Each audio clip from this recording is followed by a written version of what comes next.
Hello students, good evening. Welcome to మనలా excellence YouTube channel. ఈ వీడియోలో మనం ఈనాడు, ఇండియన్ ఎక్స్ప్రెస్, సాక్షి ఆర్టికల్స్ని డిస్కస్ చేయడం జరుగుతుంది. మరి వీడియో వచ్చేసి 23 సెప్టెంబర్ 2020 స్టూడెంట్స్.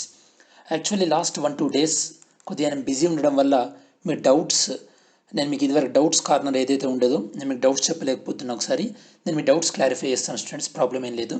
దాంతోపాటు ఇంకొక స్టూడెంట్ అడిగినట్టు ఏదైనా ఒక ఆన్సర్ పికప్ చేసుకొని అది కొద్దిగా మీరు డిస్ప్లే చేయండి సార్, దాంతో మిగతా వాళ్ళు ఎలా రాస్తున్నారో మాకు అర్థమవుతుంది, దాంతోపాటు ఒక క్వశ్చన్కి ఆన్సర్ ఎలా రాయాలో మాకు అర్థమవుతుంది అని చెప్పేసి అడిగారు.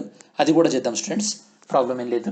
కొద్దిగా ప్రిలిమ్స్ అయ్యేంత మట్టికి కొద్దిగా బిజీ షెడ్యూల్ ఉంది, దాని తర్వాత definitely we will do that. కాకపోతే మీరు అడిగినటువంటి డౌట్స్ మాత్రం వీలైతే కనుక రేపటి వీడియోలో నేను మీకు, మీరు నిన్నటి వీడియోలో కానీ మొన్నటి వీడియోలో కానీ కొంతమంది అడిగారు కదా డౌట్స్, లైక్ ఇప్పుడు లేబర్ రీస్కిల్లింగ్ ఫండ్ గురించి ఒకరిద్దరు స్టూడెంట్స్ డౌట్స్ అడిగారు, దాంతోపాటు ఎంఎస్పీ గురించి ఒక స్టూడెంట్ డౌట్ అడిగారు. వీటిని నేను ఎక్స్ప్లెయిన్ చేస్తాను, మీకు ప్రాబ్లం ఏం లేదు. మరి ఈ వీడియోలో మనం బేసిక్గా డిస్కస్ చేయబోయేది ఫస్ట్ ప్రీవియస్ ఇయర్ క్వశ్చన్తో స్టార్ట్ చేసి ఫైనల్గా మనం క్విజ్తోని ఎండ్ చేయడం జరుగుతుంది. సో మన ఫ్లో ఆఫ్ ద వీడియో అనేది ఈ విధంగా ఉంటుంది, కంటెంట్ ఫ్లో అనేది. సో నిన్న మనం యూపీఎస్సీ ప్రిలిమ్స్ కేటగిరీలో, ప్రీవియస్ ఇయర్ క్వశ్చన్ కేటగిరీలో మనం డిస్కస్ చేసినటువంటి క్వశ్చన్ ఏంటంటే, ఈ క్వశ్చన్ బేసికలీ దేని గురించి అంటే ఆర్కిడ్స్ ఎక్కువగా పెంచడానికి, దట్టు తక్కువ కాస్ట్ ఆఫ్ ప్రొడక్షన్తో పెంచడానికి ఇక ఫేవరబుల్గా ఉండేటటువంటి ఇక క్లైమేట్ని కలిగినటువంటి ప్లేస్, స్టేట్ ఏంటి అని క్వశ్చన్ అడగడం జరిగింది. So answer is Arunachal Pradesh students, Arunachal Pradesh. మరి ఈరోజు మీకు యూపీఎస్సీ మోడల్ క్వశ్చన్ ఏంటంటే జీరో అవర్. మనం ఈ యొక్క జీరో అవర్ గురించి 1 వీక్ బ్యాక్ డిస్కస్ చేసుకోవడం జరిగింది. ఈ యొక్క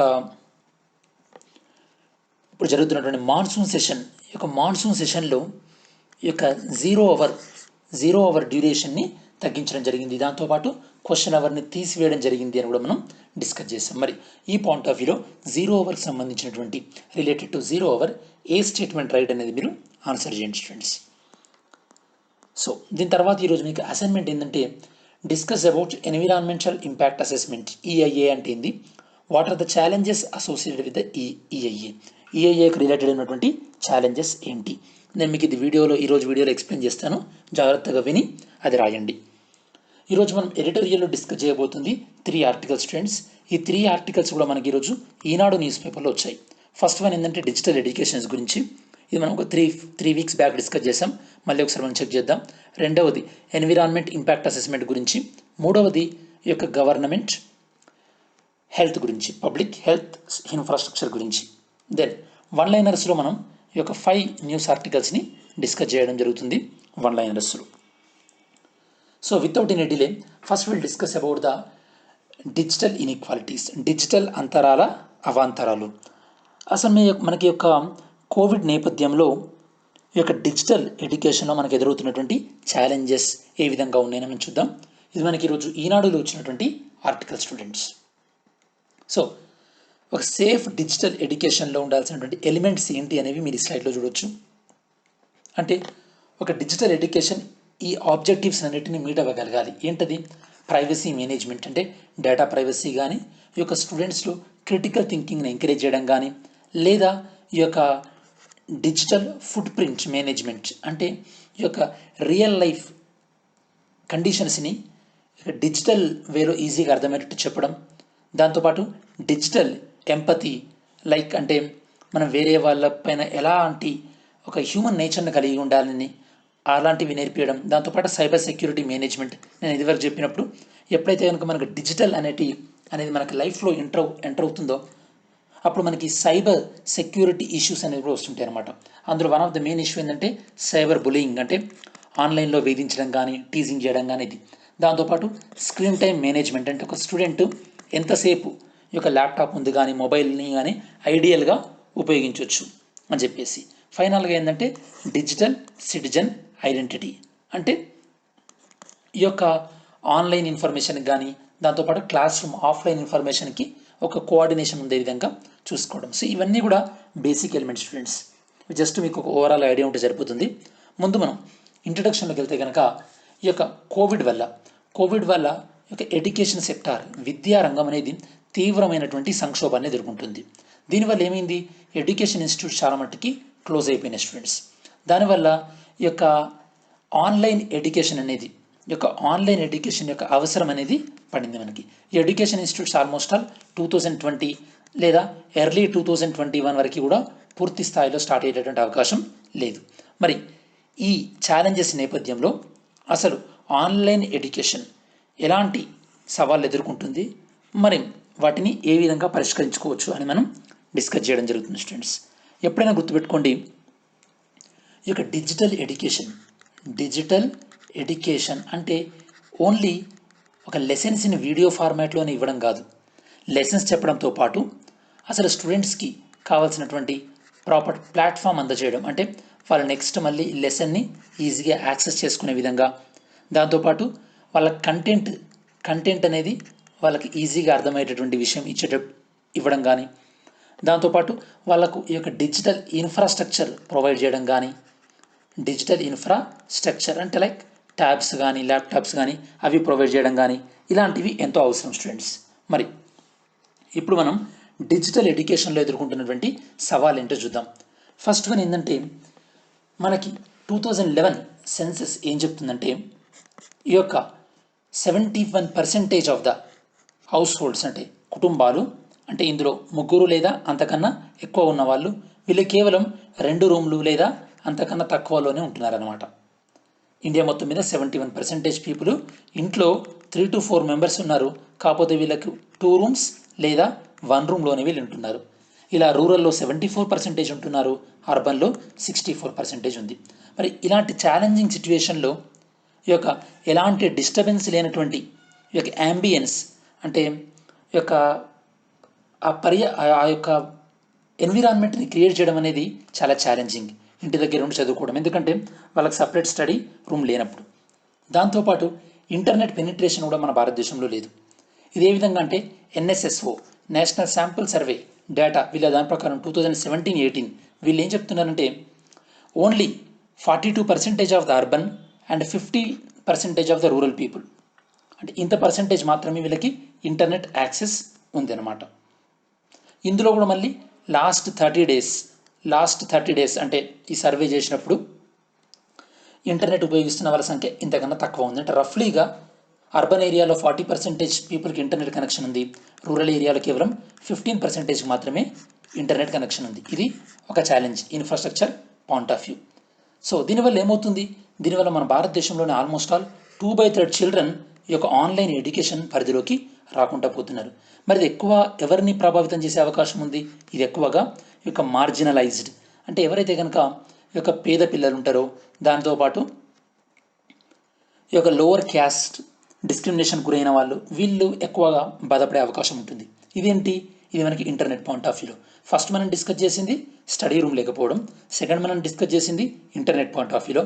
పోనీ ఇంటర్నెట్ ఉన్నప్పటికీ కూడా ఈ యొక్క ఇంటర్నెట్ స్పీడ్ బేసికల్ ఏంటంటే స్టూడెంట్స్, ఈ యొక్క ఆన్లైన్ ఎడ్యుకేషన్ అనేది ఈ యొక్క టీచర్స్తో వీడియో కాల్లో మనం కమ్యూనికేట్ చేస్తుంటాం, లైక్ జూమ్ మీటింగ్లో కానీ. దానిలో మనం టీచర్ చెప్పేటటువంటి వీడియో లెక్చర్స్ వినడంతో పాటు మనకి హై స్పీడ్ ఇంటర్నెట్ అనేది ఖచ్చితంగా అవసరం. ఎప్పుడైతే మనకి హై స్పీడ్ ఇంటర్నెట్ అనేది ఉండదో అప్పుడు మనకి ఒక మేజర్ ఛాలెంజ్ ఉండే అవకాశం ఉంటుంది స్టూడెంట్స్. మరి ఇక్కడ మీకు క్వశ్చన్ ఏంటంటే, నేషనల్ ఎడ్యుకేషన్ పాలసీని మనం ఫస్ట్ టైం ఏ ఇయర్లో తీసుకొచ్చాం? ఫస్ట్ టైం మనం నేషనల్ ఎడ్యుకేషన్ పాలసీని ఏ ఇయర్లో తీసుకొచ్చాం? దాంతోపాటు ఈ యొక్క ఎడ్యుకేషన్ అనేది ఈ యొక్క షెడ్యూల్ 7లో ఏ లిస్ట్లో వస్తుంది? షెడ్యూల్ 7లో ఏ లిస్ట్లో వస్తుంది? ఆన్సర్ చేయండి students. So proper internet speed లేనప్పుడు ఏమవుతుంది, ఈ యొక్క డిజిటల్ ఎడ్యుకేషన్ ఏదైతే ఉందో దీని యొక్క రిజల్ట్స్ అనేవి మనకి రావు. మనం ఆల్రెడీ జమ్మూ కాశ్మీర్లో 4G ఇంటర్నెట్ ఫెసిలిటీస్ లేకపోవడం వల్ల అక్కడ స్టూడెంట్స్ ఎలాంటి ప్రాబ్లమ్స్ ఎదుర్కొన్నారో మనం చూసాం. అఫ్కోర్స్ అది సుప్రీంకోర్టు వరకు కూడా వెళ్ళింది.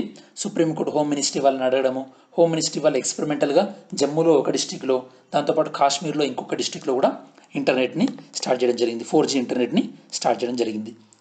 దాంతోపాటు ఇంకో 4వ విషయం ఏంటంటే ల్యాక్ ఆఫ్ సోషల్ కొహిజన్, అంటే ఒక సామాజిక వైవిధ్యం లేకపోవడం. ఇప్పుడు క్లాస్ రూమ్లో అనుకోండి, క్లాస్ రూమ్లో అంటే ఒక సామాజిక వైవిధ్యం ఉంటుంది, అంటే అందరు జెండర్స్ అంటే like male and female and different rich and poor people, వివిధ క్యాస్ట్ అండ్ కమ్యూనిటీ, వీళ్ళందరూ కూడా ఒక దగ్గర మీట్ అవుతారు. అదే ఇప్పుడు ఆన్లైన్ ఎడ్యుకేషన్లో అలాంటి యొక్క భిన్నత్వం అనేది ఉండదన్నమాట. ఎందుకంటే ఎవరింట్లో వాళ్ళు సెగ్రిగేటెడ్గా నేర్చుకుంటున్నారు కాబట్టి ఇలా మనకు ఒక సోషల్ డైవర్సిటీ అనేది ఉండదు. సో ఓవరాల్గా మనం డిస్కస్ చేసింది ఏంటి, ఇప్పుడు ఆన్లైన్ ఎడ్యుకేషన్ ఎదుర్కొంటున్న సవాల్ ఏంటంటే first one lack of proper education room, study room. Second one inadequate internet penetration. Third one internet speed తక్కువ ఉండడం. ఫోర్త్ వన్ సోషల్ కోహెజన్ అంటే సామాజిక యొక్క భిన్నత్వం, సోషల్ డైవర్సిటీ లేకపోవడం. మరి ముందు ముందు ఏం చేయాలి? బేసికల్లీ మన భారతదేశ ప్రభుత్వం ఎన్ఓఎఫ్ఎన్, నేషనల్ ఆప్టికల్ ఫైబర్ నెట్వర్క్, దీన్ని మనం భారత్ నెట్వర్క్ అనేదాన్ని టేకప్ చేయడం జరిగింది. దీని ప్రధానమైనటువంటి ఉద్దేశం ఏంటంటే 40,000 కోట్ల ఖర్చుతో మన భారతదేశంలో ఉన్నటువంటి ఈ యొక్క 2,50,000 పంచాయతీలను హై స్పీడ్ బ్రాడ్బ్యాండ్ నెట్వర్క్తో ఈ యొక్క కనెక్ట్ చేయాలనేటువంటి ఉద్దేశం అనమాట. కోర్స్ ఇది ఇంకా చాలా మటుకు ఇంకా ఫినిష్ అవ్వలేదు. సో ఈ యొక్క ప్రోగ్రాం ద్వారా ఏంటంటే గవర్నమెంట్ ప్రతి ఒక్క గ్రామ పంచాయతీని మినిమం అట్లీస్ట్ 100 Mbps స్పీడ్తో కనెక్ట్ అవ్వాలి. అట్లీస్ట్ వాళ్ళు 100 Mbps స్పీడ్ అంటే కనుక మనకు వచ్చేసరికి ఒక 20 Mbps 30 Mbps ఈ స్పీడ్ ఉన్నా కూడా చాలా చాలా ఎక్కువ స్టూడెంట్స్. ఓకే, ఈ విధంగా కనెక్ట్ ఇవ్వాలని. దానివల్ల ఏమవుతుంది, ఈ యొక్క ఈ గవర్నెన్స్, దాంతోపాటు ఈ లెర్నింగ్, ఈ బ్యాంకింగ్, ఈ కామర్స్, ఈ హెల్త్, టెలిమెడిసిన్ ఇవన్నీ కూడా మనకి ప్రజలకు అందుబాటులో ఉండేటటువంటి అవకాశం ఉంటుంది స్టూడెంట్స్. దీనివల్ల ఏమవుతుందంటే ఇది ఒక దేశానికి ఒక సంపదలాగా నిలిచిపోయే అవకాశం ఉంటుంది. ఎందుకంటే ఇంటర్నెట్ అనేది క్యాస్ట్ కానీ, ఈ యొక్క మతం కానీ, లేదా ఈ యొక్క ఫినాన్షియల్ కండిషన్ని బట్టి కాకుండా అందరికీ సమాచారం ఉన్నప్పుడు అందరికి కూడా డెవలప్ అయ్యేటటువంటి అవకాశం ఉంటుంది. అంటే ఈక్వల్ ఆపర్చునిటీస్ అనేది ఉంటుందన్నమాట. మరి ఇదే పాయింట్ ఆఫ్ వ్యూలో మన భారతదేశంలో ఉన్నటువంటి రీసెర్చ్ ఇన్స్టిట్యూట్స్ని కానీ, లేదా ఎడ్యుకేషన్ ఇన్స్టిట్యూషన్స్ని కానీ వీటి మధ్యలో ఒక నెట్వర్క్ కలపడానికి, అంటే ఫర్ ఎగ్జాంపుల్ ఇండియాలో ఐఐటీలు ఉన్నాయనుకోండి, ఈ ఐఐటీలను అన్నీ కలుపుతూ, ఎగ్జాంపుల్ చెప్తున్నాను మీకు, ఈ ఐఐటీలను అన్నీ కలుపుతూ ఒక హై స్పీడ్ ఇంటర్నెట్ కనెక్షన్ అనమాట. దీన్ని మనకి నేషనల్ నాలెడ్జ్ నెట్వర్క్ అంటారు అనమాట. ఈ నేషనల్ నాలెడ్జ్ నెట్వర్క్ ఏంది, మన భారతదేశంలో ఉన్నటువంటి రీసెర్చ్ ఇన్స్టిట్యూట్ని, దాంతోపాటు ఎడ్యుకేషన్ ఇన్స్టిట్యూషన్స్ని హై స్పీడ్ ఇంటర్నెట్ను కలిపేటటువంటి ఒక ప్రోగ్రామ్. దీనివల్ల ఏమవుతుంది, ఇలా హై స్పీడ్ ఇంటర్నెట్ ఉండడం వల్ల వీళ్ళు ఒక ఆర్గనైజేషన్ వాళ్ళు ఇంకో ఆర్గనైజేషన్తో వాళ్ళ యొక్క థాట్స్, వాళ్ళ యొక్క రీసెర్చ్ని షేర్ చేసుకోవడం అనేది ఈజీగా ఉంటుంది స్టూడెంట్స్. ఓకే, సో దాంతోపాటు ఇంకా మనం ఇంకేం చేయాలంటే ఈ యొక్క ఇంటర్నెట్ యొక్క యాక్సెసిబిలిటీ అనేది పెంచాలి. ఎస్పెషల్లీ ఈ యొక్క వీకర్ సెక్షన్, ఎవరైతే కనుక బలహీన వర్గాలు ఉంటారో వాళ్ళకు కూడా ఈక్వల్గా వాళ్ళకి ఇంటర్నెట్ సదుపాయం ఉండే విధంగా ప్రభుత్వాలు చర్యలు తీసుకోవాలి. ఓకే, సో దాంతోపాటు ఈ యొక్క డిస్టెన్స్ లెర్నింగ్ ప్రోగ్రామ్స్ ఏవైతే ఉంటాయో అందులో కూడా ఈ యొక్క తక్కువ ఆదాయం ఉన్నటువంటి గ్రూప్ పిల్లల్ని అందులో ఎంకరేజ్ చేయడం ద్వారా వాళ్ళ ఇంటి దగ్గర ఉండే కొన్ని కోర్సులు నేర్చుకునేటువంటి అవకాశం ఉంటుంది స్టూడెంట్స్.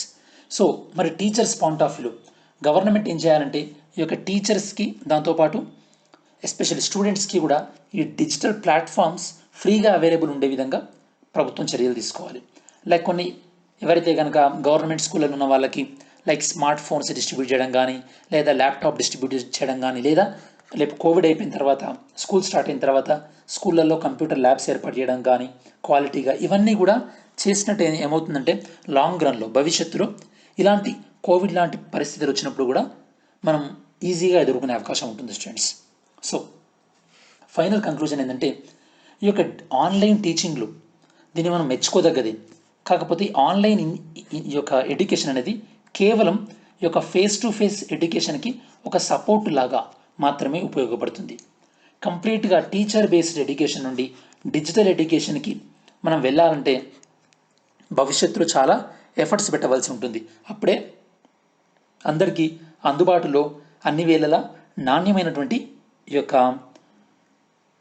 విద్యను మనం అందించగలుగుతాం స్టూడెంట్స్. సో ఇది మనకి ఫస్ట్ ఆర్టికల్. ఓకే, సో మన సెకండ్ ఆర్టికల్ దేని గురించి అంటే స్టూడెంట్స్ ఎన్విరాన్మెంట్ గురించి. స్టూడెంట్స్ ఎన్విరాన్మెంట్ ఇది మనకు 2-3 టైమ్స్ చెప్పాను, మీకు ఒక 1-2 months బ్యాక్ చెప్పాను అనుకుంటా. ఈ యొక్క ఎన్విరాన్మెంట్ ఇంపాక్ట్ అసెస్మెంట్ దీని గురించి ఈరోజు మనకు ఈనాడు న్యూస్ పేపర్లో వచ్చింది స్టూడెంట్స్. అసలు ఇందులో ఉన్నటువంటి ప్రాబ్లం ఏంది, అసలు ఈ యొక్క ఎన్విరాన్మెంట్ ఇంపాక్ట్ అసెస్మెంట్ని ఏంటి, ఈ యొక్క ఎన్విరాన్మెంట్ ఇంపాక్ట్ అసెస్మెంట్లో ఉన్నటువంటి కొన్ని ప్రిన్సిపల్స్ మీకు బాగా అర్థం కావాల్సింది ఏంటంటే ఇందులో మీకు ప్రికాషనరీ ప్రిన్సిపల్ అని ఉంటుంది స్టూడెంట్స్. ఒకటి ప్రికాషనరీ ప్రిన్సిపల్. అసలు ఈ యొక్క ప్రికాషనరీ ప్రిన్సిపల్ అంటే ఏంది, ప్రికాషన్ అంటే ముందు జాగ్రత్త. దాని తర్వాత ఇంకొక కాన్సెప్ట్ ఏంటంటే మీకు ఎక్స్ పోస్ట్ ఫ్యాక్టో క్లియరెన్స్ అని వస్తుంది ఒక వర్డ్. అసలు ఈ యొక్క ఎక్స్ పోస్ట్ ఫ్యాక్టో క్లియరెన్స్ అంటే ఏంటి, దాని తర్వాత అసలు ఈ యొక్క ఈఐఏలో మనం ప్రధానంగా ఏ విషయాల మీద చాలామంది వాళ్ళ యొక్క ప్రొటెస్ట్ నిరసన తెలియజేస్తున్నారు అనేది మనం డిస్కస్ చేద్దాం. First one context. సందర్భం ఏంటంటే స్టూడెంట్స్, ఈ యొక్క ఎన్విరాన్మెంట్ ఇంపాక్ట్ అసెస్మెంట్, దీన్ని మన తెలుగులో పర్యావరణ ప్రభావ అంచనా అంటారు అనమాట. మరి యొక్క ఎన్విరాన్మెంట్ ఇంపాక్ట్ అసెస్మెంట్ని ప్రభుత్వం రీసెంట్గా మాడిఫై చేయడం జరిగిందనమాట. మాడిఫై చేస్తూ 2020లో నోటిఫికేషన్ ఇచ్చింది. ఇంతకుముందు ఉన్నటువంటి ఓల్డ్ నోటిఫికేషన్ ఏంటంటే 2006 నోటిఫికేషన్ స్టూడెంట్స్. మరి ఎన్విరాన్మెంట్ మన గురించి మనం డిస్కస్ చేస్తున్నాం కాబట్టి మిమ్మల్ని ఇదివరకు కూడా అడిగాను క్వశ్చన్, ఎన్విరాన్మెంటల్ పర్ఫార్మెన్స్ ఇండెక్స్, ఇందులో మన ఇండియా ర్యాంక్ ఎంత, ఇందులో మన ఇండియా యొక్క ర్యాంక్ ఎంత, దాంతోపాటు ఈ యొక్క ఇండెక్స్ని ఎవరు రిలీజ్ చేశారు, ఏ ఇన్స్టిట్యూషన్ అనేది రిలీజ్ చేస్తుంది.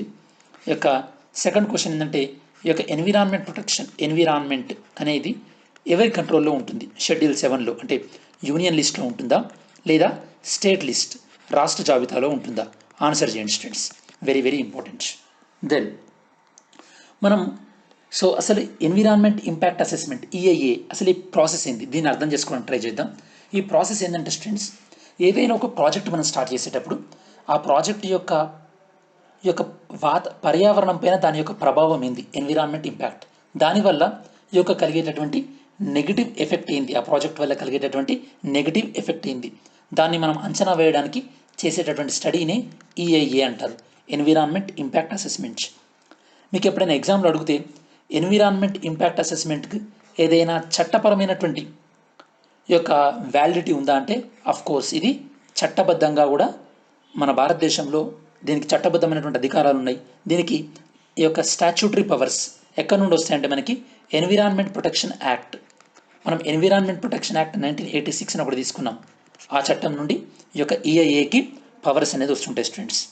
ఓకే, మరి ఒక ప్రాజెక్టుకి ఈఐఏ చేసిన తర్వాత ఆ ప్రాజెక్టుని మనం అనుకున్న ప్లానింగ్తోనే ముందుకెళ్ళాలా లేదా దానికి ఏమైనా చేంజెస్ చేయాలా లేదా కంప్లీట్గా ప్రాజెక్టుని ఆపేయాలా అన్నటువంటి నిర్ణయానికి మనం రావచ్చు. అదే యొక్క ఈఐఏ యొక్క ప్రాముఖ్యత అనమాట. మరి యొక్క ఈఐఏని ఎవరు చేస్తారు, ఇది మనకి examination point of view important. దీన్ని చేసేది ఎవరంటే ఎక్స్పర్ట్ అప్రైజల్ కమిటీ, ఈఏసి. సరే, ఈఏసి వాళ్ళు చేస్తారు. మరి ఈఏసిలో ఎవరెవరు ఉంటారంటే ఆబ్వియస్గా సైంటిస్టులు. ఫర్ ఎగ్జాంపుల్ ఒక ప్రాజెక్ట్ వల్ల ఎన్విరాన్మెంట్కి ఏమైనా ప్రాబ్లం ఉందంటే ఎన్విరాన్మెంట్ సైంటిస్టులు, దాంతోపాటు ఈ యొక్క ఏమైనా ఎర్త్క్వేక్ వచ్చే అవకాశం ఉందా అక్కడ ప్రాజెక్ట్ కట్టడం వల్ల అంటే అప్పుడు అందులో జియాలజిస్టులు, ఇలా డిఫరెంట్ సైంటిస్టులు ఉంటారనమాట. దాంతోపాటు ప్రాజెక్ట్ మేనేజ్మెంట్ ఎక్స్పర్ట్స్ కూడా ఉంటారు. అంటే ఈ ప్రాజెక్ట్ అయిపోవడానికి ఎన్ని రోజులు పడుతుంది, దీని కాస్ట్ ఎంత, దీన్ని మొత్తం స్టడీ చేయడానికి. సో ఇది స్టడీ చేసిన తర్వాత వీళ్ళు ఈ యొక్క ఈఏసి వాళ్ళు ఒక రిపోర్ట్ పబ్లిష్ చేస్తారు స్టూడెంట్స్. ఒక రిపోర్ట్ని పబ్లిష్ చేయడం జరుగుతుంది. ఈ రిపోర్ట్ పైన పబ్లిక్ కన్సల్టేషన్ తీసుకుంటారనమాట. పబ్లిక్ కన్సల్టేషన్ అంటే తెలుగులో మనకి ప్రజాభిప్రాయ సేకరణ అనవచ్చు. మనం ప్రజాభిప్రాయ సేకరణ అనవచ్చు. దాని తర్వాత దానిపైన ఏమైనా ఆబ్జెక్షన్స్ ఉంటే కనుక, అంటే ప్రజలకు వాటిపైన ఏమైనా అభ్యంతరాలు ఉంటే కనుక ఆ ప్రజల నుండి ఆ అభ్యంతరాలను కూడా వీళ్ళు తీసుకొని ఫైనల్గా ఆ ప్రాజెక్టుకి సంబంధించినటువంటి ఇన్ఫర్మేషన్ వీళ్ళు ఎవరికి ఫార్వర్డ్ చేస్తారు, ministry of environment and forest వీళ్ళకి ఫార్వర్డ్ చేయడం జరుగుతుంది. మ్యాక్సిమం ఈ యొక్క ఈఏసి ఎన్విరాన్మెంట్ అప్రైజల్ కమిటీ ఏదైతే చెప్తుందో ఆ సలహాల మేరకే ఈ యొక్క ministry of environment and forest వాళ్ళు ఆ ప్రాజెక్ట్ పైన ముందుకు వెళ్ళడం జరుగుతుంది స్టూడెంట్స్. మరి ఇది రొటీన్ థింగ్ అనమాట. మరి ఇప్పుడు కొత్తగా వచ్చిన దాంట్లో ఉన్నటువంటి చేంజెస్ ఏంది, కొంతమంది ఎందుకు ప్రొటెస్ట్ చేస్తున్నారు అని చూద్దాం. ఇది మీకు అర్థం కావాలంటే ఫస్ట్ ఆఫ్ ఆల్ ఈఐఏ అనేది ఏ బేసిస్ పైన మనం తీసుకురావడం జరిగింది, ఏ ప్రాతిపదిక పైన దీన్ని తీసుకోవడం జరిగింది, అది ఫస్ట్ చూద్దాం. అది మీకు అర్థం కావాలంటే మీకు అర్థం కావాల్సినటువంటి ప్రిన్సిపల్ ఏంటంటే ప్రికాషనరీ ప్రిన్సిపల్. అసలు ఈజీగా స్టూడెంట్స్ మీరు ఒక కొటేషన్ వినుంటారు, prevention is better than cure అని చెప్పేసి. Prevention is better than cure. So ఈ యొక్క ప్రికాషనరీ ప్రిన్సిపల్ కూడా సేమ్ ఇదే లెవెల్ స్టూడెంట్స్. అంటే ఏదైనా ఒక మనకి వ్యాధి వచ్చే ముందు ఆ వ్యాధి రాకుండా చూసుకోవడమే బెటర్ కదా మనకి. అలానే ఈ యొక్క ఏదైనా ప్రాజెక్ట్ కట్టిన తర్వాత ఆ ప్రాజెక్ట్ వల్ల పర్యావరణానికి దెబ్బతినడం అనేది జరగకుండా ముందుగానే ఆ ప్రాజెక్ట్ వల్ల పర్యావరణం ఏమైనా దెబ్బతినే అవకాశం ఉందా లేదా అని మనం చెక్ చేసేదాన్నే ఈ యొక్క ప్రికాషనరీ ప్రిన్సిపల్ అంటారు అనమాట. So EIA environment impact assessment అనేది ఈ యొక్క ప్రికాషనరీ ప్రిన్సిపల్ పైన వర్క్ చేస్తుంది అనమాట. ఓకే, ఎందుకంటే ఒకసారి ఎన్విరాన్మెంట్ అనేది డ్యామేజ్ అయితే మళ్ళీ ఎన్విరాన్మెంట్ని తిరిగి అంతకు ముందు ఉన్నటువంటి స్టేటస్కి తీసుకురావడం అనేది చాలా కష్టతరమైనటువంటిది. దాని బదులు మనం అసలు ఎన్విరాన్మెంట్ని డ్యామేజ్ చేయకుండా ఉంటేనే బాగుంటుంది. కాబట్టి ఈ ప్రిన్సిపల్ని తీసుకొచ్చాం స్టూడెంట్స్. మరి ఇప్పుడు కొత్తగా ఇచ్చినటువంటి నోటిఫికేషన్ పైన ప్రాబ్లమ్స్ ఏంటంటే ఫస్ట్ వన్, ప్రాజెక్టుకు సంబంధించినటువంటి ఈ యొక్క ఇందులో ఎన్విరాన్మెంట్ ఇంపాక్ట్ అసెస్మెంట్లో నేను మీకు ఇంతకుముందు చెప్పినట్టు ఎన్విరాన్మెంటల్ అప్రైజల్ కమిటీ ఉంది కదా, వీరు ప్రజల అభిప్రాయాలు తీసుకుంటారని చెప్పాను కదా. ఇలా ప్రజాభిప్రాయాలకి ఇంతకుముందు 45 days టైం ఇచ్చేవాళ్ళు, ఇప్పుడు 40 daysలోనే క్లోజ్ చేయమంటున్నారు. అంటే ప్రజలకు తక్కువ టైం ఇస్తున్నాం. దాంతోపాటు ఇంతకుముందు ఈ యొక్క ప్రజలు తమ అభిప్రాయాలు చెప్పడానికి 30 రోజుల టైం ఉండేది, ఇప్పుడు దాన్ని మనం 20 రోజులకు తగ్గించడం జరిగింది. అంటే బేసికల్లీ మనం ఏంటంటే ప్రజలను తొందర పెడుతున్నాం అనమాట. ప్రాజెక్టు పైన తొందరగా మీరు నిర్ణయం చెప్పేసండి అని చెప్పేసి వాళ్ళని తొందర పెట్టేసేసి ప్రాజెక్టు గురించి సంబంధించినటువంటి సమూలమైనటువంటి సమాచారం వాళ్ళకి ఇవ్వకుండానే మనం ఈ యొక్క ప్రాజెక్టుని అప్రూవ్ అయ్యే విధంగా చేసుకుంటున్నాం. ఇది పర్యావరణానికి చాలా ప్రమాదం స్టూడెంట్స్. దాంతోపాటు కొన్ని ప్రాజెక్టులకి ఈ యొక్క ప్రజా అభిప్రాయ సేకరణ నుండి మినహాయింపు కూడా ఇవ్వడం జరిగింది, పబ్లిక్ కన్సల్టేషన్ నుండి మినహాయింపు ఇవ్వడం జరిగింది. దాంతోపాటు ఇందులో ప్రధానంగా చాలామంది వ్యతిరేకించేది ఏంటంటే creation of the ex post facto clearance route. అసలు మీకు ex post facto clearance route అంటే ఏందో అర్థం కావాలి స్టూడెంట్స్. ఇది ఆల్రెడీ ఒక ప్రాజెక్ట్, ఫర్ ఎగ్జాంపుల్ ఈ యొక్క వైజాగ్లో ఉన్నటువంటి ఎల్జీ పాలిమర్స్ అనుకుందాం కాసేపు. ఎల్జీ పాలిమర్స్ పర్యావరణ ఒప్పందాలు తీసుకోకుండానే ఎల్జీ పాలిమర్స్ పెట్టారనుకుందాం. ఈ యొక్క ఎక్స్ పోస్ట్ ఫ్యాక్టో క్లియరెన్స్ ప్రకారం ఏంటంటే గతంలో ఏవైతే కనుక కంపెనీలు పర్యావరణ అనుమతులు తీసుకోలేదు, ఇప్పుడు వాళ్ళు ఈ యొక్క కొద్దిగా ఫైన్ కట్టేసేసి వాళ్ళు పర్యావరణ అనుమతులు తీసుకోవచ్చు. అంటే మీనింగ్ ఏంటంటే గతంలో మీరు పర్మిషన్ తీసుకున్నా తీసుకోకపోయినా మీరు ఏదైనా చేయొచ్చు, ఇప్పుడు మీరు ఫైన్ కడితే మీకు పర్మిషన్ ఇచ్చేస్తాం, అంటే మీరు లీగల్ అయిపోతారు అనమాట. సేమ్ లైక్ మీరు ఇప్పుడు హైదరాబాద్లో అయితే ఎల్ఆర్ఎస్ బీఆర్ఎస్ అన్న కాన్సెప్ట్లు వినుంటారు కదా, ఆ టైప్ అనమాట. దీన్ని చాలామంది వ్యతిరేకిస్తున్నారు. ఎందుకంటే ఇలా మీరు ప్రతిసారి చేసుకుంటూ పోతే అసలు పర్మిషన్ ఎందుకు తీసుకోవాలనుకుంటారు, కొంతమంది పర్మిషన్ తీసుకోకుండానే పెడతారు, ఫ్యూచర్లో మళ్ళీ ఇలా మాకు ఏమైనా ఛాన్స్ ఇస్తారేమో అని చెప్పేసి. దాంతోపాటు గతంలో పర్మిషన్ తీసుకొని ఏదైనా నిబంధనలు పాటించినటువంటి ఏదైనా డేంజరస్ కెమికల్ ఉన్నాయనుకోండి, ఇప్పుడు వాటికి మీరు అలా అప్రూవ్ ఇస్తారు, అప్రూవ్ ఇవ్వకూడదు కదా, వాటిని క్లోజ్ చేయాలి కదా, ఇదొక ప్రాబ్లం. దాంతోపాటు ఇంకా ఈ కొత్త నోటిఫికేషన్లో ఉన్నటువంటి ఇంకో ప్రాబ్లం ఏంటంటే ఈ యొక్క నియంత్రణ అనేది తగ్గించారన్నమాట. గతంలో ఏంటంటే ఈ యొక్క ఈఐఏ నోటిఫికేషన్ అనేది ఒక ప్రాజెక్టుకి సంబంధించి 6 monthsకి ఒకసారి రిలీజ్ చేయాలన్నమాట. అంటే ఫస్ట్ 6 months అయిపోయిన తర్వాత ప్రాజెక్ట్ మళ్ళీ దాని తర్వాత 6 monthsకి దానివల్ల ఇంకేమైనా ఎన్విరాన్మెంట్ మీద ఏమైనా ఇంపాక్ట్ పడుతుందా లేదా అని చెప్పేసి రిపోర్ట్ ఇవ్వాలన్నమాట. కాకపోతే ఇప్పుడు ఏంటంటే దాన్ని సంవత్సరానికి ఒకసారి రిపోర్ట్ ఇస్తే చాలు అని తగ్గించారనమాట. దాంతోపాటు ఈ యొక్క ఈ వ్యాలిడిటీ అంటే ఒకసారి పర్మిషన్ ఇచ్చిన తర్వాత మళ్ళీ సంవత్సరం వరకు కూడా వాళ్ళు ఎలాంటి ఎన్విరాన్మెంట్ ఇంపాక్ట్ అసెస్మెంట్ చేయాల్సిన పని లేదు. దీన్ని మైనింగ్ లాంటి సెక్టార్లో కూడా ఎక్స్టెండ్ చేశారు. మైనింగ్ వల్ల ఏమవుతుంది, మైనింగ్ వల్ల పర్యావరణం మీద చాలా ప్రభావం పడుతుంది. అట్లాంటి ప్రభావం పడే ఇండస్ట్రీస్కి అట్లీస్ట్ వాళ్ళు 6 నెలలకు ఒకసారి స్టడీ చేసి రిపోర్ట్ ఇవ్వాలి, దానికి కూడా వీళ్ళు 1 year ఇచ్చారు. అదొక పెద్ద ప్రాబ్లం.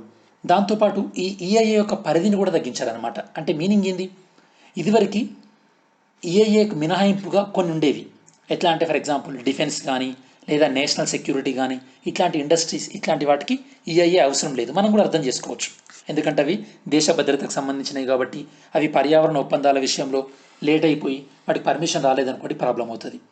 కాకపోతే ఇప్పుడు ఈ క్లాజ్లో ఈ పాలసీలో ఒక వర్డ్ ఇంక్లూడ్ చేశారు, అదేంటంటే అదర్ స్ట్రాటజిక్ కన్సిడరేషన్. అంటే కొన్ని వ్యూహాత్మకమైనటువంటి నిర్ణయాల ఉన్నటువంటి ప్రాజెక్టులు అని చెప్పేసి, అంటే కొన్ని వ్యూహాత్మక ప్రాజెక్టుల విషయంలో ఈఐఏ అవసరం లేదు. మరి కొన్ని వ్యూహాత్మక ప్రాజెక్టులు అంటే ఏంటా వ్యూహాత్మక ప్రాజెక్టులు, ఏంటా స్ట్రాటజిక్ అనేది ఒక డెఫినేషన్ ఇవ్వాలి కదా, డెఫినేషన్ ఇవ్వలేదు. దానివల్ల ఏమవుతుందంటే గవర్నమెంట్ ఏ ప్రాజెక్ట్నైనా సరే దాన్ని స్ట్రాటజిక్ ప్రాజెక్ట్ అని చెప్పొచ్చు. సేమ్ ఇప్పుడు కదా ఏ బిల్లునైనా సరే మనీ బిల్ అని క్లాసిఫై చేసి రాజ్యసభ యొక్క అధికారాలు తగ్గిస్తున్నాం కదా, ఆ టైప్ అన్నమాట. సో మరి దీనివల్ల ఏమవుతున్నాయి, మనం ఆల్రెడీ ఈ యొక్క ఎన్విరాన్మెంట్ క్లియరెన్స్ సరిగా తీసుకోకపోతే ఏమవుతుందని రీసెంట్గా కొన్ని కెమికల్ యాక్సిడెంట్స్, కొన్ని ఇండస్ట్రియల్ యాక్సిడెంట్ కూడా జరిగినాయి. ఫర్ ఎగ్జాంపుల్ అస్సాంలోని తిన్సుకియా డిస్టిక్, ఈ యొక్క తిన్సుకియా డిస్టిక్ దగ్గర ఒక నేషనల్ పార్క్ ఉంటుందని మీకు చెప్పాను. ఆ నేషనల్ పార్క్ ఏందో కమెంట్ చేయండి students. What is the national park present in the Tinsukia district of Assam. So ఇలాంటి ప్రమాదాలు జరుగుతుంటాయి. దాంతోపాటు ఎల్జీ పాలిమర్స్లో ఎలాంటి ప్రమాదం జరిగిందో మనకు తెలుసు. ఎల్జీ పాలిమర్స్ కంపెనీ కూడా సరైనటువంటి ఎన్విరాన్మెంట్ క్లియరెన్స్ లేవని చెప్పేసి గత 10 years నుంచి అన్నటువంటి ఒక ఆరోపణ కూడా ఉంది. సో ఫైనల్ కంక్లూజన్ ఏంటంటే స్టూడెంట్స్, ఈ యొక్క ఎన్విరాన్మెంట్ రెగ్యులేషన్స్ అంటే పర్యావరణ నియంత్రణ అనేది ఈ యొక్క పర్యావరణాన్ని దాంతోపాటు అభివృద్ధిని రెండింటినీ కూడా బ్యాలెన్స్ చేసే విధంగా ఉండాలి స్టూడెంట్స్. అప్పుడే మనకి ఈ యొక్క సస్టైనబుల్ డెవలప్మెంట్ అనేది మనకి సాధ్యమవుతుంది. సో మనం నెక్స్ట్ ఆర్టికల్కి వెళ్ళే కన్నా ముందు అసలు ఈ ఆర్టికల్ మనం డిస్కస్ చేసినవి ఏందో చూద్దాం ఓవరాల్గా చాలా క్విక్గా. ఫస్ట్ మనం డిస్కస్ చేసింది ఏంటంటే అసలు ఈ కాంటెక్స్ట్ ఎందుకు మనం డిస్కస్ చేస్తున్నాం, ఈఐఏ అంటే ఏంటి, దాంతోపాటు ఈ ఈఐఏలో ఉన్నటువంటి ప్రికాషనరీ ప్రిన్సిపల్ యొక్క ప్రాముఖ్యత ఏంటి, మరి ఇప్పుడు ప్రధానంగా ఎందుకు చాలామంది ఇష్యూ లేవనెత్తుతున్నారు, మరి ఎలాంటి మానిటరింగ్ నియంత్రణ యొక్క మానిటరింగ్ రూల్స్ అనేవి తగ్గించారు, నియంత్రణ నిబంధనలు. దాంతోపాటు ఈఐఏ అనేది కొన్ని పరిశ్రమలకు మినహాయించడం జరిగింది, అవి ఏ పరిశ్రమలో డెఫినేషన్ ఇవ్వలేదు. దాంతోపాటు ఇలా పర్యావరణ అనుమతుల విషయంలో మనం నెగ్లిజెన్స్ ఉండడం వల్ల రీసెంట్గా సంభవించినటువంటి కొన్ని ఇండస్ట్రియల్ డిజాస్టర్స్ డిస్కస్ చేసి ఫైనల్గా కంక్లూజన్ చేయడం జరిగింది స్టూడెంట్స్. ఇవి ఓవరాల్గా మనం ఈ ఆర్టికల్లో డిస్కస్ చేసినటువంటి ఇష్యూస్ అన్నీ కూడా. సో ఈ యొక్క ఎక్స్ పోస్ట్ ఫ్యాక్టో క్లియరెన్స్, నేను మీకు ఎక్స్ పోస్ట్ ఫ్యాక్టో లెజిస్లేషన్ అని కూడా మీకు చెప్పాను students. If you remember rightly, నేను మీకు ఆర్టికల్ 22 నేను మీకు చెప్పేటప్పుడు ఈ యొక్క ఆర్టికల్ 20 చెప్పేటప్పుడు నేను మీకు ఎక్స్ పోస్ట్ ఫ్యాక్టో క్లియరెన్స్ కూడా నేను మీకు చెప్పడం జరిగింది పాలిటీ. ఓకే, సో ఏదేమైనా కూడా నెక్స్ట్ ఆర్టికల్ చూద్దాం స్టూడెంట్స్. సర్కారీ వైద్యానికి సమగ్ర చికిత్స. ఇది మనకి GS paper 2 health point of వ్యూలో ఇంపార్టెంట్ స్టూడెంట్స్. ఇది మనకు ఈనాడు న్యూస్ పేపర్లో కవర్ అయింది. ఈనాడు న్యూస్ పేపర్లో వచ్చినటువంటి ఆర్టికల్ ఇది. మరి హెల్త్ గురించి మనం ఒక కోట్ చూసినట్టయితే కనుక, హెల్త్ కేర్ అనేది ఒక ప్రివిలేజ్ కాదు, ఒక కొంతమందికి లభించేటటువంటి ఒక గొప్ప అవకాశమే కాదు, ఇట్స్ ఎ రైట్, ఇది ఒక హక్కు అన్నమాట. ప్రతి సామాన్యునికి రావాల్సినటువంటి హక్కు, సివిల్ రైట్స్ ఈ యొక్క హెల్త్ అనేది. కాబట్టి ప్రభుత్వం అనేది ప్రతి ఒక్కరికి కూడా ఈ యొక్క రైట్ అందే విధంగా ప్రభుత్వం చర్యలు తీసుకోవాలన్నమాట. లైక్ పబ్లిక్ ఎడ్యుకేషన్ అంటే ప్రజా విద్య ఎలానో ప్రజా ఆరోగ్యం కూడా ప్రతి వ్యక్తికి కూడా దక్కవలసినటువంటి ఒక హక్కు, దాన్ని ఇచ్చే విధంగా ప్రభుత్వాలు కృషి చేయాలన్నమాట. మరి మనం ఇప్పుడు ఈ ఆర్టికల్ని ఎందుకు డిస్కస్ చేస్తున్నాం అంటే రీసెంట్గా యూనియన్ గవర్నమెంట్ ఏం చెప్పిందంటే, ఎవరైతే కనుక పోస్ట్ గ్రాడ్యుయేషన్ పీజీ మెడిసిన్ చేస్తారో వాళ్ళకి ఒక డిఆర్పి డిస్ట్రిక్ట్ రెసిడెన్స్ ప్రోగ్రామ్ అని తీసుకొచ్చారనమాట. అంటే మీనింగ్ ఏంటంటే వాళ్ళు పీజీ టైంలో అట్లీస్ట్ ఒక 3 నెలల పాటు వాళ్ళు డిస్ట్రిక్ట్ హాస్పిటల్లో సర్వీస్ చేయాలన్నమాట. దానివల్ల ఏమవుతుంది, ప్రతి డిస్ట్రిక్ట్ హాస్పిటల్లో ప్రతిసారి కూడా అట్లీస్ట్ ఒక 3 నుంచి 4 పీజీ స్టూడెంట్స్ ఉండే అవకాశం ఉంటుందన్నమాట. అది మెయిన్ కాన్సెప్ట్. ఓకే, మరి ఆ ఉద్దేశంలో ఈ ఆర్టికల్ ఇచ్చారు. ఈ ఆర్టికల్ చాలా చిన్న ఆర్టికల్ స్టూడెంట్స్. దీనికి సంబంధించినటువంటి డీటెయిల్ మనం ఇన్ఫర్మేషన్ ఏంటో చూద్దాం. ఫస్ట్ మనం ఆలోచిస్తే కనుక చాలా దేశాలు ఈ మధ్యలో ఎకనామిక్ గ్రోత్, ఆర్థిక వృద్ధి కన్నా ఎక్కువగా ఎకనామిక్ డెవలప్మెంట్కి ప్రాధాన్యత ఇస్తున్నాయి, ఆర్థిక అభివృద్ధికి ప్రాధాన్యత ఇస్తున్నాయి. మరి ఈ సందర్భంలో అసలు మనం ఎలాంటి అభివృద్ధిని కోరుకుంటున్నాం అనేది మన భారతదేశం యొక్క భవిష్యత్తును నిర్ణయిస్తుంది. ఎలాంటి అభివృద్ధి కావాలి మనకి, లైక్ నేను మీకు ఇందాక చెప్పినట్టు హెల్త్ వైద్యం, దాంతోపాటు ఎడ్యుకేషన్ విద్య అనేది ప్రతి ఒక్కరికి కూడా చేరువైనప్పుడే మన సమగ్రమైనటువంటి అభివృద్ధిని సాధించగలుగుతాం. ఎందువల్ల అంటే అప్పుడు ప్రజల్లో ఉన్నటువంటి జీవన ప్రమాణాలు మెరుగవుతాయి. దానివల్ల ఏమవుతుంది, లైఫ్ ఎక్స్పెక్టెన్సీ పెరుగుతుంది.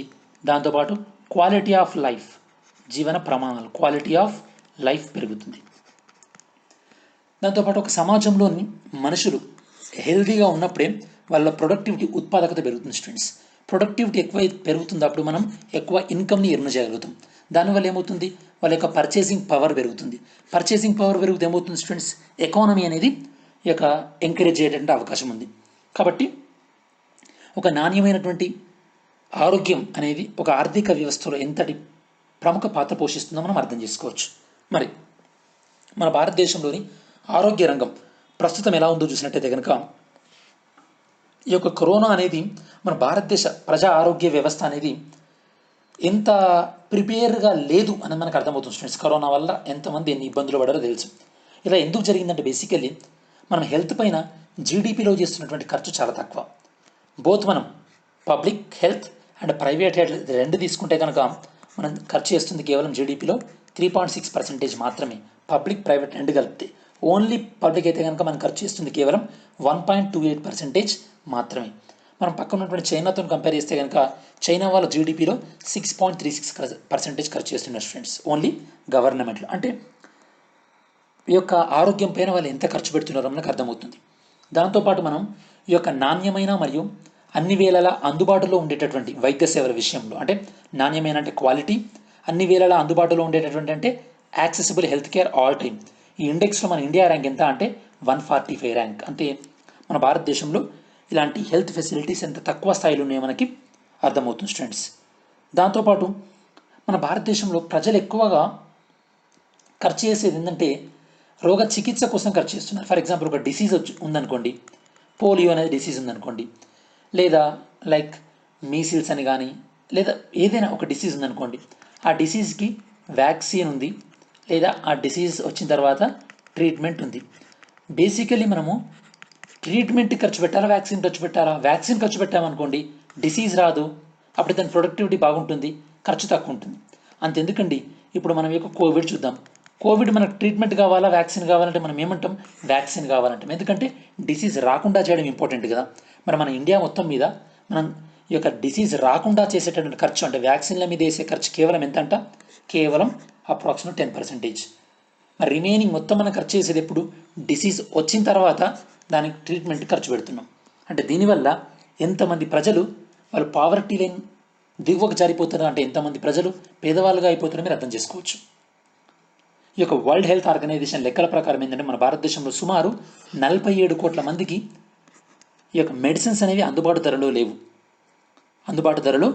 మరి అందుబాటు ధరలో లేకపోతే ఏమవుతుంది?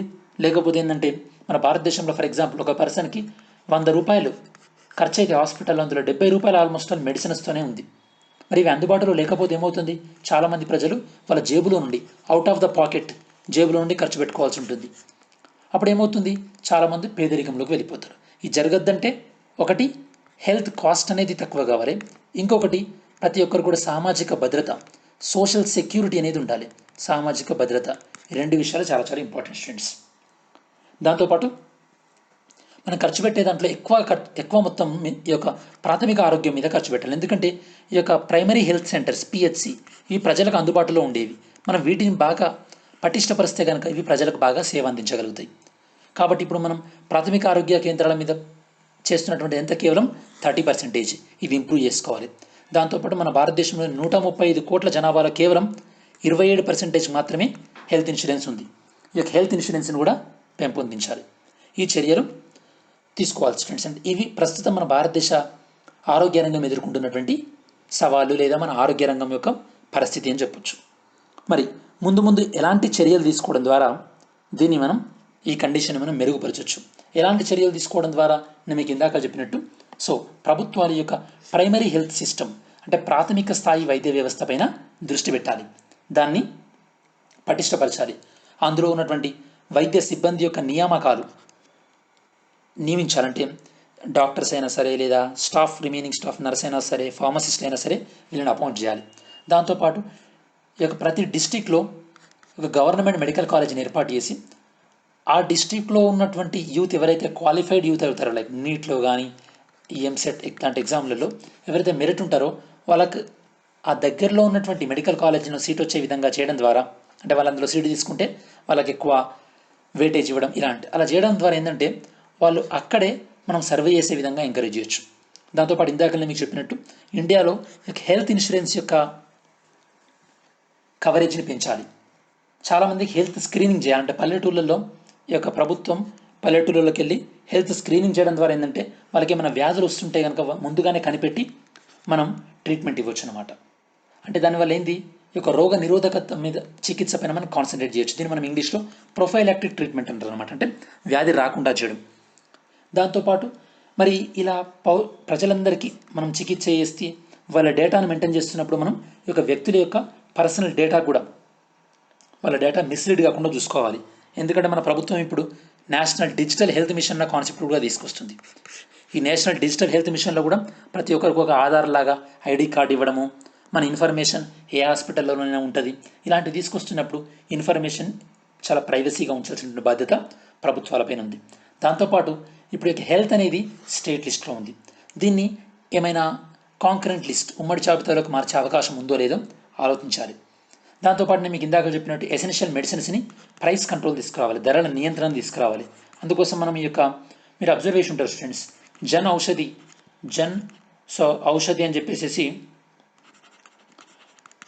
ఔషధి అని చెప్పేసి మనకి మెడికల్ షాప్ కూడా తీసుకురావడం జరిగింది, జనరిక్ మెడికల్ షాప్స్.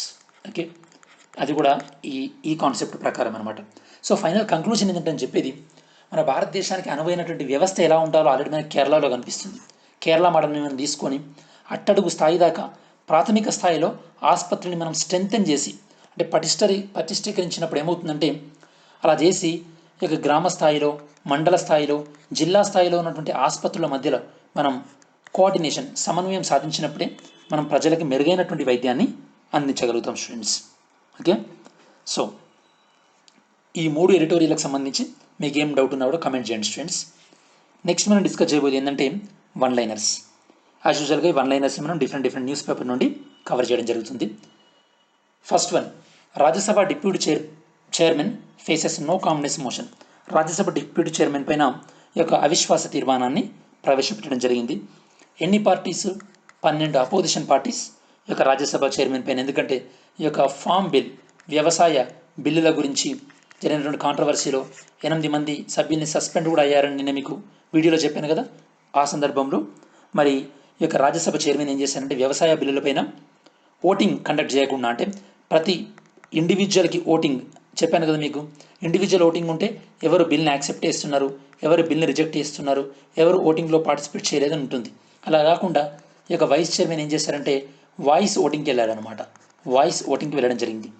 వాయిస్ ఓటింగ్లో ఏమవుతుంది, వాయిస్ ఓటింగ్ చేస్తే ఎవరు బిల్లుకి ఎస్ అంటున్నారో చెప్పమంటారు, నో అంటున్నారో చెప్పమంటారు.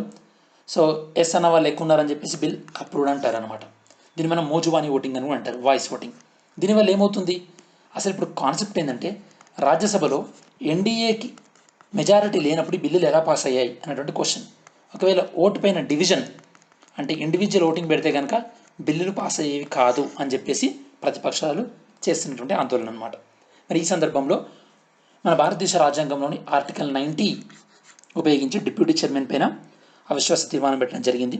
జనరల్గా డిప్యూటీ చైర్మన్ పొజిషన్ అనేది ఎప్పుడు ఖాళీ అవుతుంటుందంటే, నేను మీ గతంలో చెప్పాను, ఎప్పుడైతే కనుక డిప్యూటీ చైర్మన్ తన సభ్యత్వాన్ని కోల్పోతాడో, అంటే 6 years అయిపోతుందో. సెకండ్ థింగ్, ఒకవేళ తను రాజీనామా చేస్తే కనుక, చైర్మన్కి రాజీనామా లెటర్ ఇస్తే కనుక, లేదా థర్డ్ వన్, అతన్ని తీసేయాలనుకుంటే ఎన్ని డేస్ నోటీస్ ఇవ్వాలి స్టూడెంట్స్? 14 days.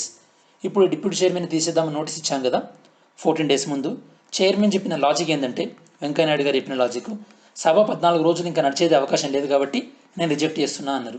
ఈ లాజిక్ చాలా ఇల్లాజికల్ అనుకోండి. ఎందుకంటే 14 రోజులు నోటీస్ తర్వాత మళ్ళీ సభ స్పెషల్ మీటింగ్ పెట్టొచ్చు ఒకవేళ నిజంగానే విచారణ చేయాలనుకుంటే. సో ఇట్లాంటి జరుగుతుంటాయి అప్పుడప్పుడు, అది వేరే విషయం. సో గతంలో కూడా ఇలా స్పీకర్ల పైన అవిశ్వాస తీర్మానం పెట్టడం జరిగింది స్టూడెంట్స్.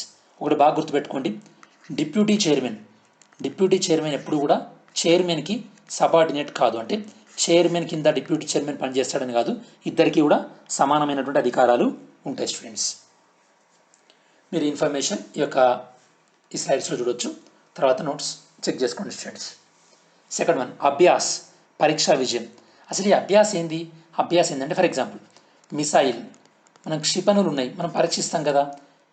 క్షిపణి పరీక్షించాలంటే మిసైల్ అనేది ఆకాశంలో ఏదైనా ఒక టార్గెట్ను వెళ్ళి ఆ టార్గెట్ని హిట్ చేయాలి కదా, అప్పుడే మనకు మిసైల్ టెస్ట్ అయినట్టు.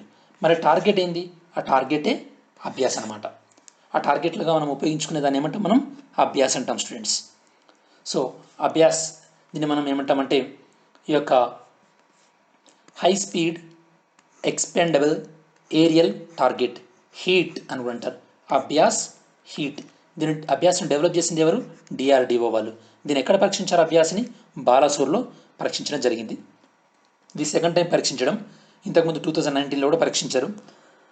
ఇది ఎందుకు ఉపయోగపడుతుంది? ఎందుకంటే మనం టార్గెట్ని మంచిగా డిజైన్ చేసామనుకోండి, చాలా ఫాస్ట్గా వెళ్ళే టార్గెట్ని, అప్పుడు మనం ప్రయోగించే మిసైల్ కూడా ఈ టార్గెట్ని హిట్ అయిందనుకోండి, అప్పుడు మన మిసైల్ కూడా అడ్వాన్స్గా ఉన్నట్టు అనమాట. సో మరి ఈ యొక్క అభ్యాస్ని డిజైన్ చేసింది ఎవరంటే, మీకు ఇందాక చెప్పినట్టు డిఆర్డిఓలోని ఏరోనాటికల్ డెవలప్మెంట్ ఎస్టాబ్లిష్మెంట్ వాళ్ళు డెవలప్ చేయడం జరిగింది. స్టూడెంట్స్, మీకు క్వశ్చన్ ఏంటంటే డిఆర్డిఓ ఏ మంత్రిత్వ శాఖ పరిధిలో పనిచేస్తుంది, దాంతోపాటు డిఆర్డిఓ చైర్మన్ ఎవరు, who is the chairman of DRDO, answer చేయండి students. Okay, Abdul Kalam garu so ఈ యొక్క డిఆర్డిఓ పరిధిలో integrated guided missile development program అనే దాన్ని కూడా తీసుకొచ్చారు. Integrated guided missile development program అనే దాన్ని కూడా తీసుకోవడం జరిగింది. ఆ ప్రోగ్రాంలోని భాగంగా మీరు వినుంటారు స్టూడెంట్స్, కొన్నింటిని డెవలప్ కూడా చేయడం జరిగింది. ఏంది, ఫర్ ఎగ్జాంపుల్ పృథ్వీ మిసైల్ని కానీ, లేదా అగ్ని మిసైల్ని కానీ, లేదా త్రిశూల్ మిసైల్ని కానీ, లేదా ఈ యొక్క ఆకాష్ మిసైల్ని, దాంతోపాటు ఈ యొక్క నాగ్ మిసైల్ని, వీటిని కూడా డెవలప్ చేయడం జరిగింది. 5 కూడా గుర్తుపెట్టుకోండి. Next, union home minister Amit Shah to inaugurate destination north east 2020. Destination north east అన్న ఫెస్టివల్ని union home minister so inaugurate చేయడం జరిగింది. అఫ్ కోర్స్ ఇది నార్త్ ఈస్ట్కి సంబంధించినటువంటి ఫెస్టివల్. నార్త్ ఈస్ట్కి సంబంధించినటువంటి మంత్రిత్వ శాఖ నార్త్ ఈస్ట్ వ్యవహారాలను చూసుకునేది ఏంటంటే ministry of development of north east region. Ministry of development of north east region అనేది ఈ యొక్క నార్త్ ఈస్ట్ ప్రాంతం యొక్క అభివృద్ధి పైన ఈ యొక్క సమన్వయం చేస్తుంది స్టూడెంట్స్. మరి ఈసారి మనకు ఆబ్జెక్టివ్ ఏంటంటే, ఈ ఫెస్టివల్ యొక్క ఆబ్జెక్టివ్ ఏంటంటే ఈ యొక్క నార్త్ ఈస్ట్ని ఈ యొక్క మిగతా ఇండియాతో కల్చరల్గా క్లోజ్ చేయడమే, అంటే మంచి సంబంధాలు నెలకొల్పడమే నార్త్ ఈస్ట్కి మిగతా పార్ట్ ఆఫ్ ఇండియాకి ఈ యొక్క ఫెస్టివల్ యొక్క ప్రధానమైనటువంటి ఉద్దేశం. ఇది ఎన్ని రోజులు జరుగుతుంది స్టూడెంట్స్? 4 రోజులు. ఇందులో నార్త్ ఈస్ట్ సంప్రదాయాలకు సంబంధించినటువంటి టెక్స్టైల్స్ కానీ, వాళ్ళ ప్రొడక్ట్స్ కానీ, లేదా వాళ్ళ టూరిజం ప్రమోషన్ కానీ, ఇవన్నీ కూడా ఈ యొక్క 8 నార్త్ ఈస్ట్ స్టేట్లో దీన్ని టేకప్ చేయడం జరుగుతుంది స్టూడెంట్స్. 7 నార్త్ ఈస్ట్ స్టేట్స్ ఇవి, దాంతోపాటు సిక్కిం.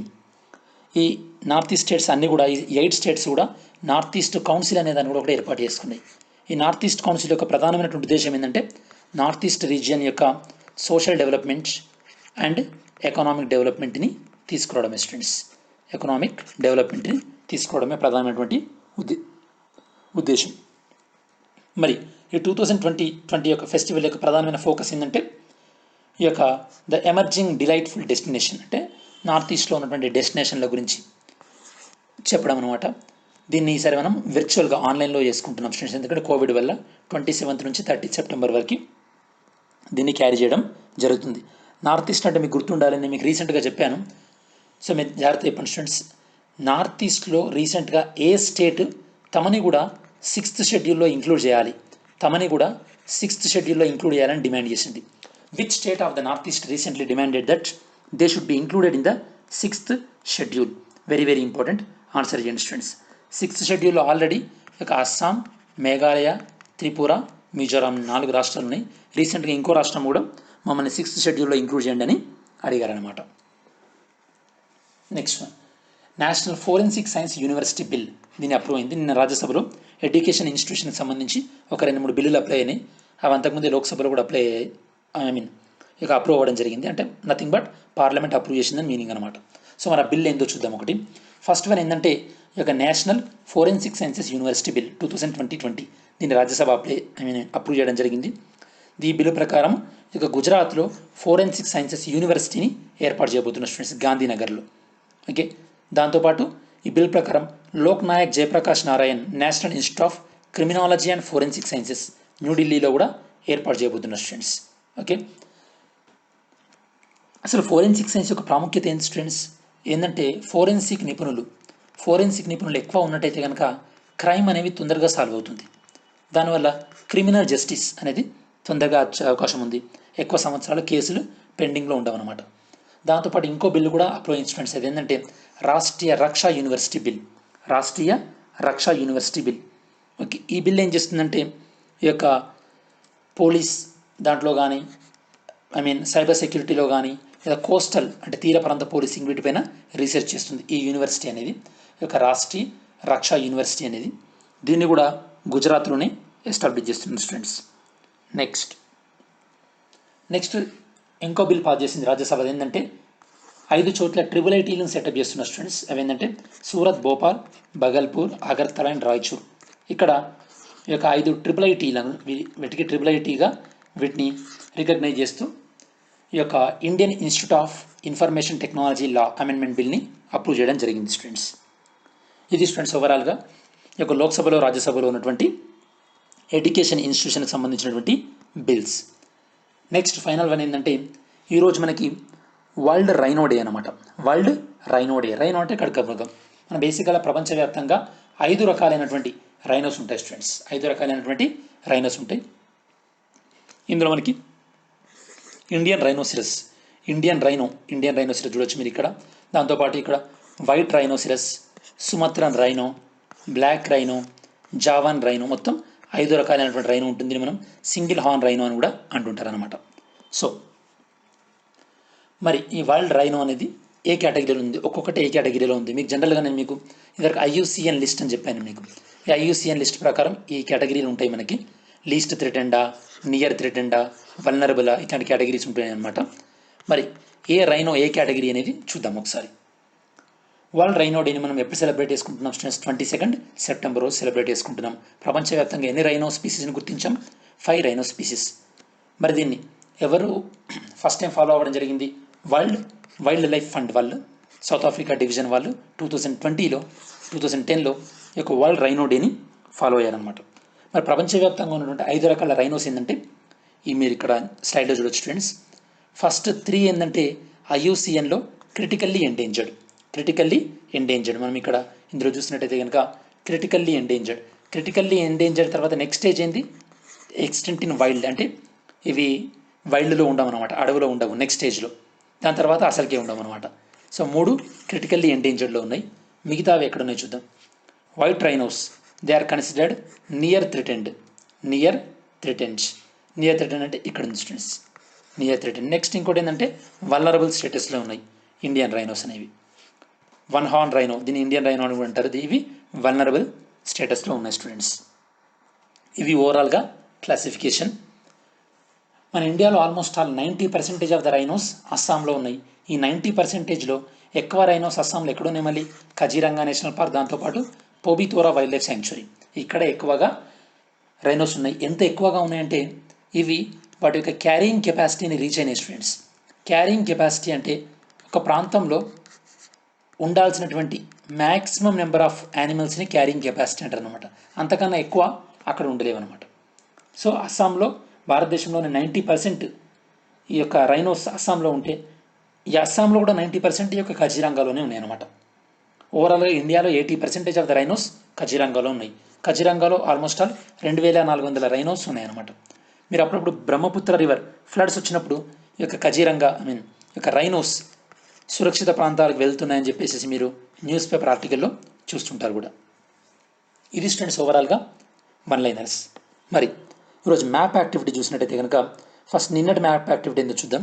నిన్న మిమ్మల్ని అడిగినటువంటి క్వశ్చన్ ఏంటంటే locate Chitrakoot falls on the map, it is present in which state?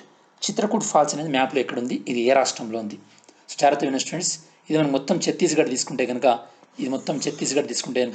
Chitrakoot water falls అనేది ఛత్తీస్గఢ్లో ఉంది. నేను మీకు చెప్పినట్టు ఒడిస్సా నుండి ఛత్తీస్గఢ్ మీదుగా ఈ యొక్క ఛత్తీస్గఢ్ మహారాష్ట్ర బార్డర్గా ఉండేటటువంటి నది ఏందని చెప్పాను మీకు? ఇంద్రావతి రివర్. నేను మీకు చెప్పాను.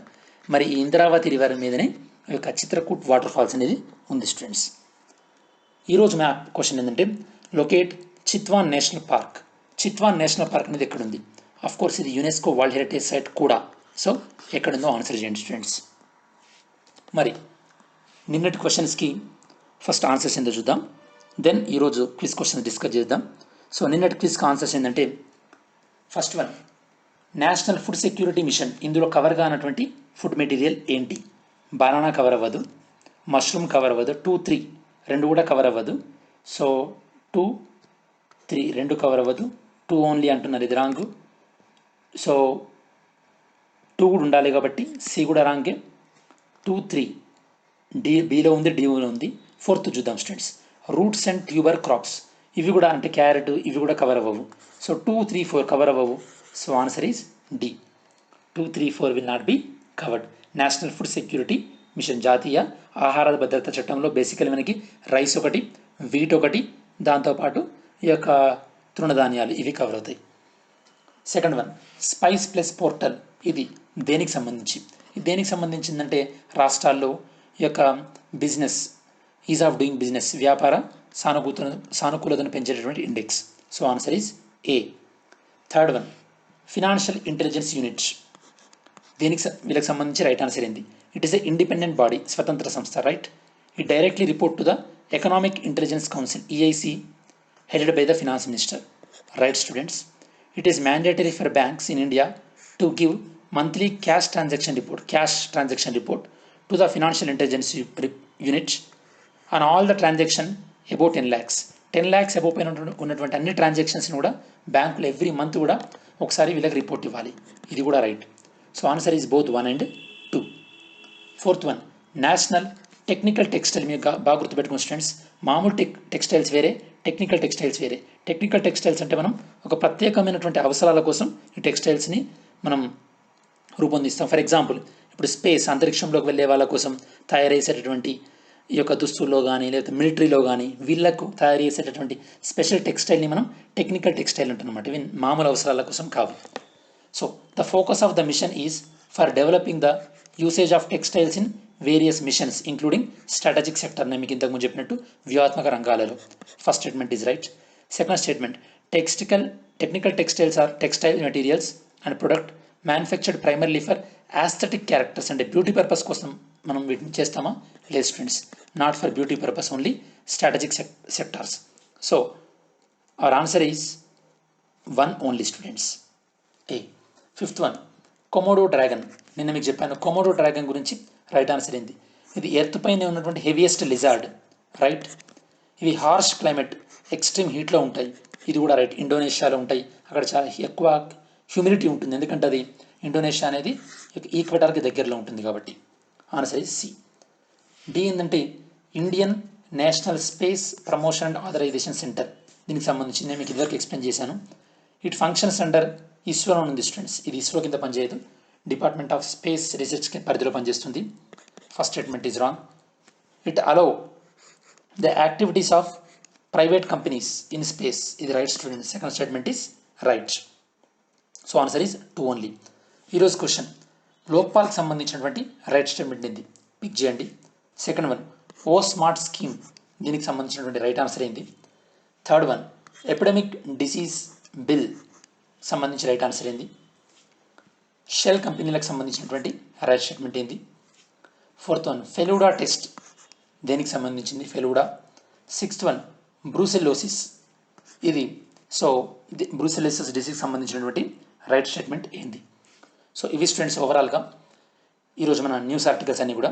మరి ఈ వీడియో మీకు నచ్చినట్టయితే కనుక లైక్ చేయండి, మీ ఫ్రెండ్స్కి ఉపయోగపడుతుంది అనుకుంటే షేర్ చేయండి. ఎవరైతే కనుక కోచింగ్ అఫోర్డబుల్ చేయలేరో సో వాళ్ళందరికీ కూడా ఉపయోగపడుతుంది. మరి మన ఛానల్కి సబ్స్క్రైబ్ చేసుకున్నట్టయితే కనుక సబ్స్క్రైబ్ చేసుకోండి. Thanks for watching this video students. See you in next video.